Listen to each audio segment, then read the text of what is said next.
ওরে বাবারে, সেটা সেটা পায়ে ফুটলো। কি হয়েছে মহারাজ? কি হয়েছে? দেখি দেখি, কি ফুটেছে? মহারাজ, এ তো গোলাপে কাঁটা ফুটেছে। রক্ত বেরিয়ে গেছে মহারাজ, রক্ত বেরিয়ে গেছে। ইস, গোলাপের কাঁটা এখানে কি করে এলো? কেউ বাগান পরিষ্কার করেনি? তোমরা কিছু দেখো না কেন হে? আমার বাগানে কোনো কাঁটাওয়ালা ফুল থাকবে না, এই আমি বলে দিলাম। গোলাপের নামে আপনি প্রলাপ বকছেন মহারাজ। গোলাপের মতন এমন সুন্দর ফুল আর নেই মহারাজ। আমার কথার উপর কথা। তোমার 2 দিনের বেতন কাটা। আমার রাজ্যের কোথাও গোলাপ বাগান থাকবে না। যথাজ্ঞা মহারাজ। এই বলে সবাই মিলে গোলাপ বাগান ছেটে দিল আর কেটে দিল। মহারাজ ও মন্ত্রী রাজপ্রাসাদে হাঁটছেন। আর গোলাপও নেই, কাঁটাও নেই। এখন পায়ে কি খবর মহারাজ? বলি, সবই ঠিক আছে, কিন্তু পায়ে খুব ধুলো লাগে। যদি ধুলো দূর হতো তাহলে কি আনন্দই না হতো। হা হা হা, তাহলে কতই ভালো হতো। কি বলো মন্ত্রী? কিন্তু মহারাজ, পথ চলতে ধুলো তো থাকবেই। এই, কিছু একটা করো। কাল থেকে আমার পায়ে যেন আর ধুলো না লাগে। যদি না পারো তাহলে কাল থেকে 1 মাসের বেতনের আশা ছাড়ো। কি আনন্দ, কি আনন্দ। রাজা রাজা সকল সভাসদের সাথে রাজা আর মন্ত্রী বসে আছেন। উপায় বার করুন, উপায় বার করুন। কাল থেকে মহারাজের পায়ে যেন আর ধুলো না লাগে। কি করে সম্ভব বলুন তো? ধুলো তো আমাদের পায়ে লাগে। চুপ, একদম চুপ। আমাদের পায়ে লাগলে লাগুক, আমাদের পা তো আর রাজার পা নয়। একটা লোক রাখা হোক, যে কাপড় দিয়ে পা পরিষ্কার করতে করতে যাবে, তাহলে পায়ে আর ধুলো লাগবে না। আবার লোক নিয়োগ, আবার খরচা, বেতন আর দিতে পারবো না। কর্মখালি নেই, কর্মখালি নেই। আমার একটা প্রশ্ন আছে মহারাজ। আবার প্রশ্ন কিসে? বলুন শুনি। যদি আপনার পায়ে ধুলো না লাগে, তবে আপনার পায়ে ধুলো আমরা পাবো কিভাবে? কথাটা মন্দ বলনি পণ্ডিত। হা, হা। সে নয় তোমার জন্য 1 মুঠো ধুলো তুলে রাখবো, বাকি ধুলো তো বিদায় করো।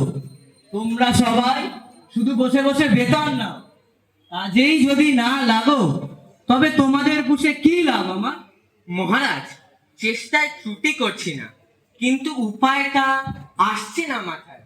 বাহ, মাথা আছে কিন্তু উপায় নেই।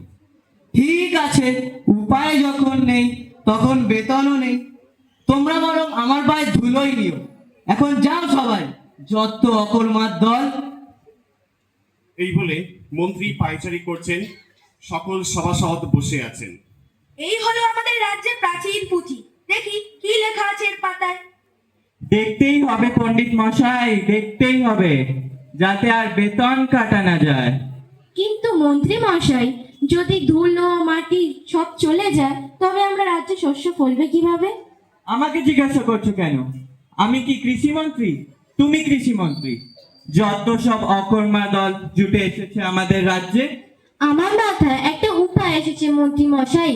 যদি অনেকগুলো ঝাঁটা আনার ব্যবস্থা করতে পারি, তবে সব ধুলো পরিষ্কার করা যাবে। দেখো, আমার ধুলো পরিষ্কার চাই, আর কিছু জানি না আমি। এই বলে সবাই ছাঁটা দিয়ে ধুলো পরিষ্কার করতে লাগলো, আর সারা রাজ্য ধুলোয় ধুলোয় ভরে গেল। বন্ধ করো, বন্ধ করো এসব। তোমাদের দ্বারা কিচ্ছু হবে না। তোমাদের সকলের 1 মাসের বেতন কাটা।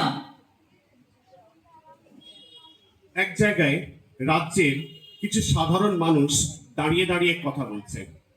বড় বড় মানুষদের বড় বড় ব্যাপার, একটা ছোট্ট একটা জিনিসের জন্য এত কিছু। আমি যদি একটা সুযোগ পেতাম তবে দেখিয়ে দিতাম। এই ছোট্ট জিনিসের জন্য লাখ লাখ খরচ করার কি মানে? দেখো না একবার চেষ্টা করে। যাও, মহারাজের কাছে গিয়ে তোমার মাথায় যদি কোনো বুদ্ধি থাকে বলো। মহারাজের পছন্দ হলে কিছু মোহরও পেয়ে যেতে পারো।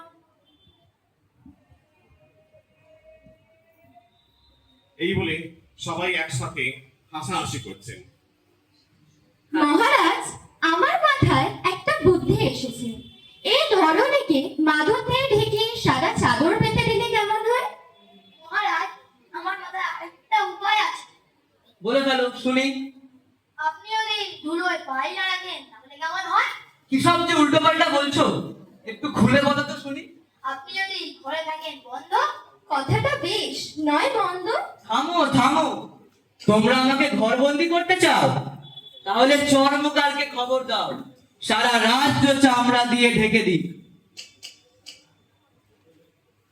শোনো শোনো শোনো, রাজামশাই ধরনী ঢাকার জন্য উপযুক্ত কাজ জানা চর্মকার খুঁজছেন। ভালো পারিশ্রমিক আছে, সত্তর যোগাযোগ করো। সবাই শোনো, সবাই শোনো।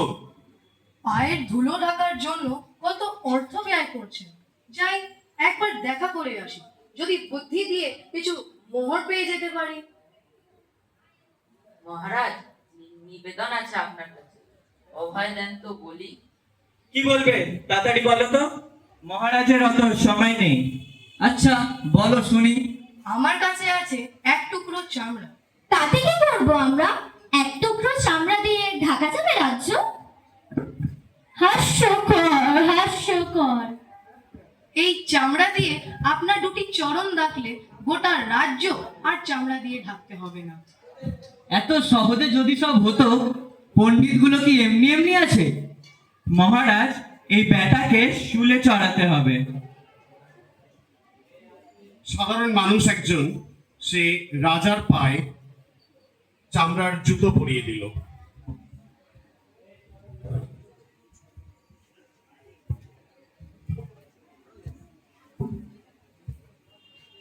কি আনন্দ, কি আনন্দ, কি আনন্দ। ব্যাটার বুদ্ধি আছে তো, ভালোই মাথা থেকে বার করেছে। এটা তো আমার মাথায় আসেনি। এটাকে কি নেম দেওয়া হবে মহারাজ? জুত করে পড়িয়েছে বলে এর নাম হবে জুতো। সাধু, সাধু, সাধু। ধুলোমুক্ত হলো রাজার পা, রাজা নাম রাখিলেন জুতা, আর আমরা সবাই পেলাম ধুলো থেকে মুক্তি। জয় মহারাজা মধুচন্দ্রের জয়, জয় মহারাজা মধুচন্দ্রের জয়। Thank you very much for participating.